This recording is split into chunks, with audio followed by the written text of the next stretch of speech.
the West Africa Democracy Solidarity Network was launched in Accra in September 2021, an initiative of the Ghana Center for Democratic Development, CDD Ghana, conceived in collaboration with regional CSO partners like WACSI, the West Africa Civil Society Institute, Media Foundation for West Africa, and WANEP.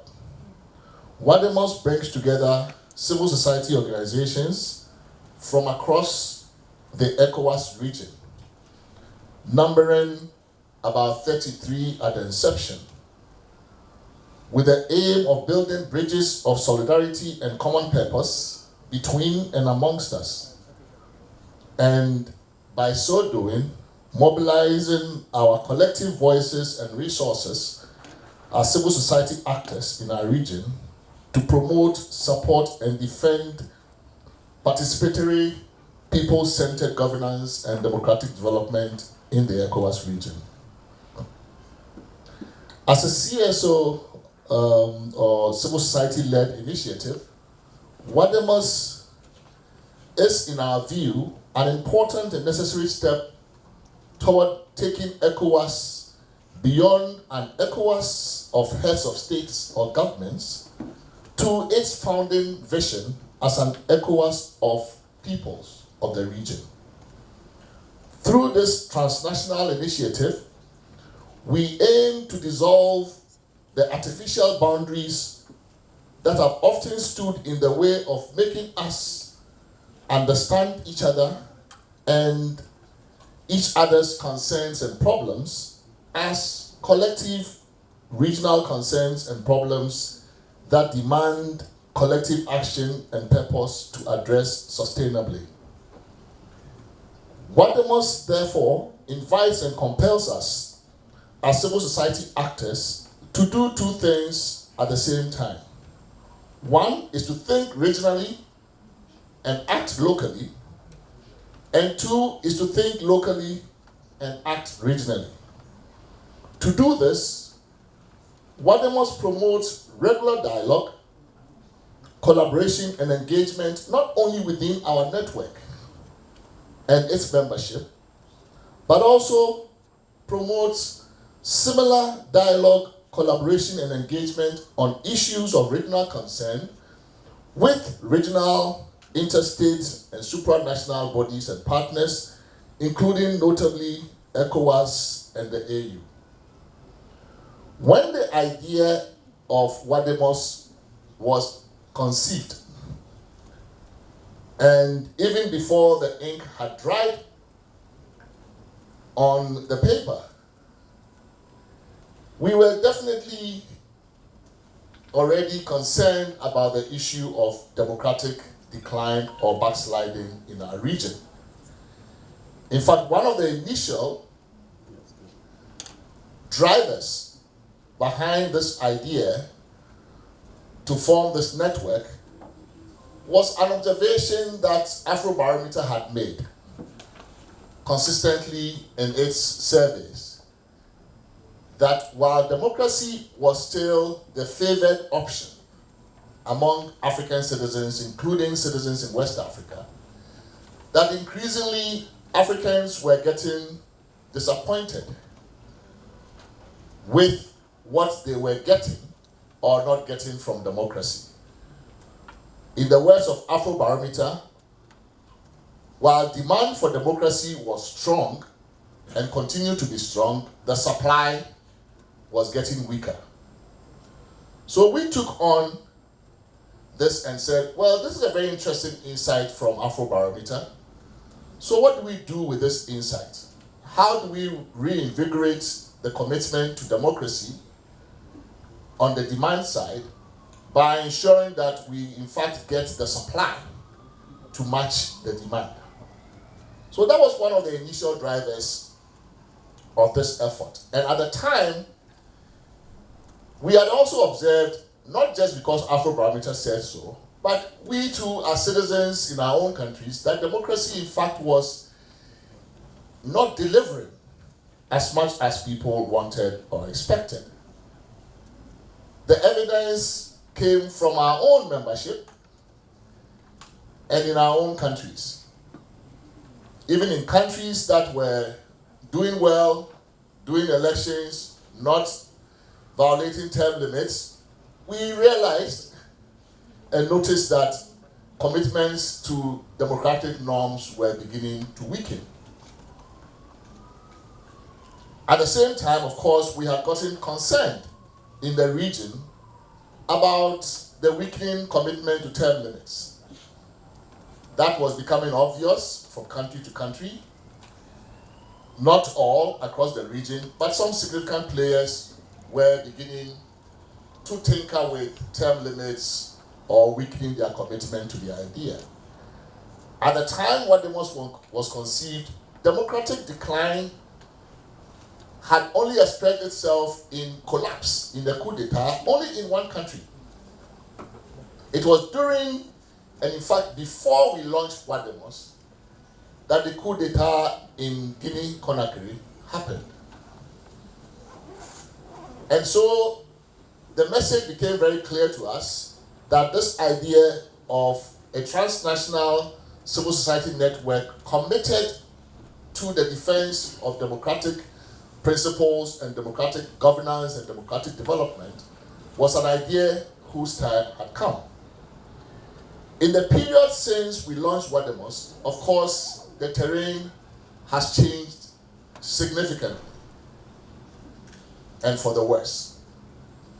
Democratic backsliding has now expressed itself in democratic collapse in not just Mali or Guinea or Burkina Faso, but in the few hours just before we came here, and while we had already planned this conference, our sister country of Niger has also joined the group. So I think the issue of democratic decline is very topical, it's relevant, and in a sense, our choice of the topic could be said to be prophetic. But why are we focusing it on Francophone West Africa? Again, a topic that we selected before we knew about or before we could even anticipate another coup in Niger. Democratic decline is not a uniquely Francophone problem in West Africa. That we have to admit. At the same time, I think we cannot avoid speaking directly to the elephant in the room, which is that we had also observed a pattern that even within the African community or within the ECOWAS community, we had observed a pattern that, in our view, justified a special focus on our Francophone member countries. On term limits, we had observed, of course, from 1960 all the way to 1990s, we didn't have any commitment at all to term limits in all of the region. That was not something that worked in any one country. But in the period since we moved past authoritarianism, military juntas to democratization, certain countries had made some strides. Even though term limits were new in places like Ghana and in places like Nigeria and Sierra Leone and Liberia, we observed that somehow they had managed to live with them at least up to this point. Roughly 30 years into democratization, commitments to term limits have held in some of these countries. What we did notice was that term limits were becoming more and more problematic, again, largely in countries that we would describe as Francophone. So that was one of the reasons we have for trying to understand if within the region this variation is beginning to emerge, what might explain the variation in commitment. Then, of course, the second issue of military coups d'etat, or what some would call unconstitutional changes of government. Again, our region was infamous in the 1960s to 1990s for being the region of coups d'etat. We had multiple coups d'etat in Nigeria, in Ghana, in Benin, Mali, Niger, Sierra Leone, all across the region. But since the 1990s, when the Ghanas and Benins and others embarked on democratization, we had begun to see that coups d'etat in countries that were once infamous and once notorious for coups d'etat had begun to recede.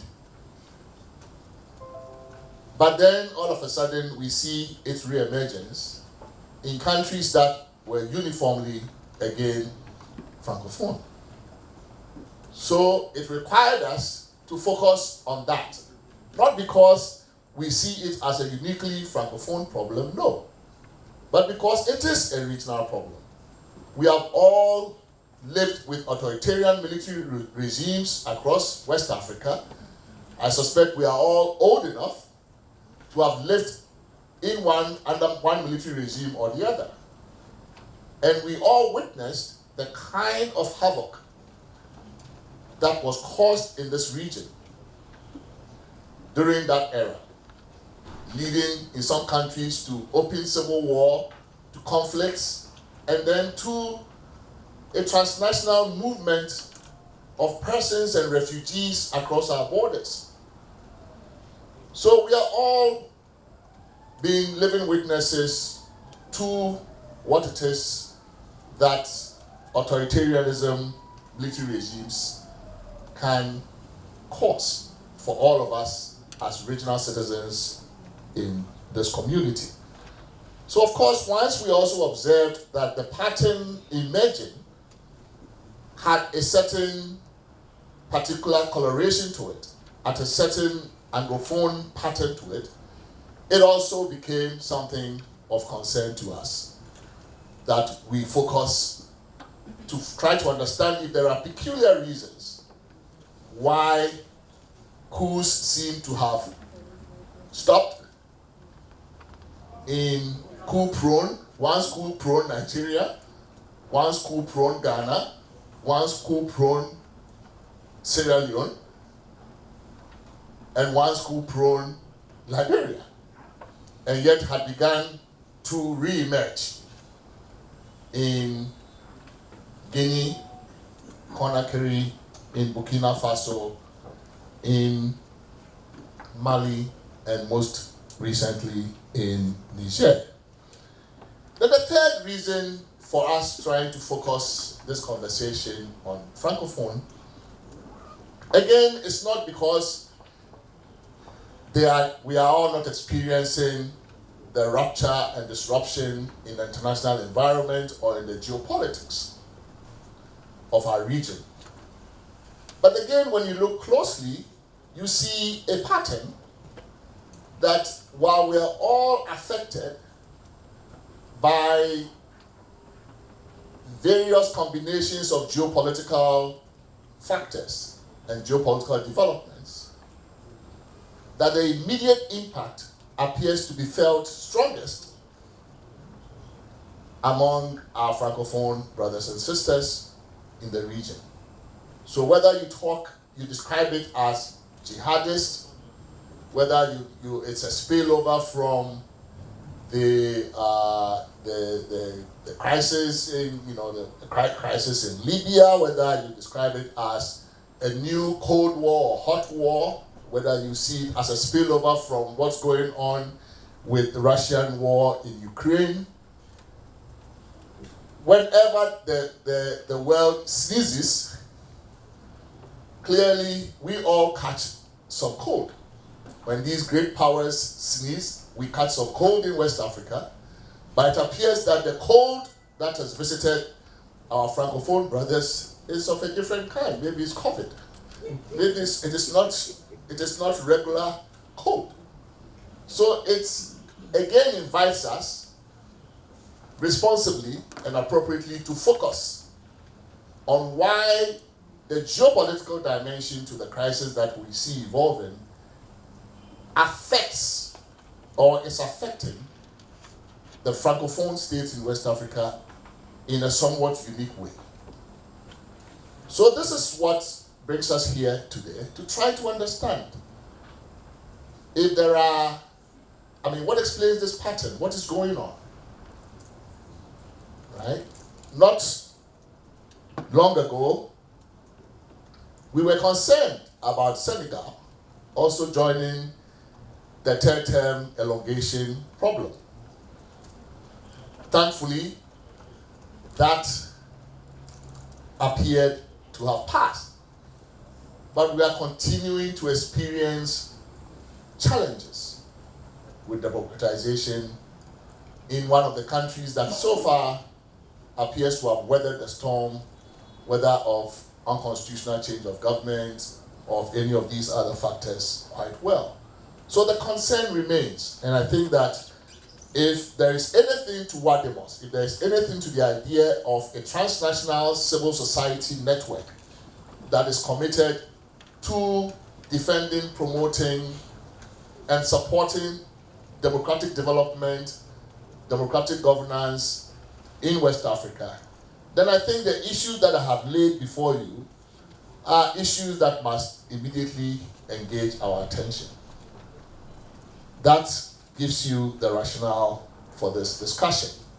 Of course, a number of, the entire conference was planned, as I said, before the situation in Niger evolved.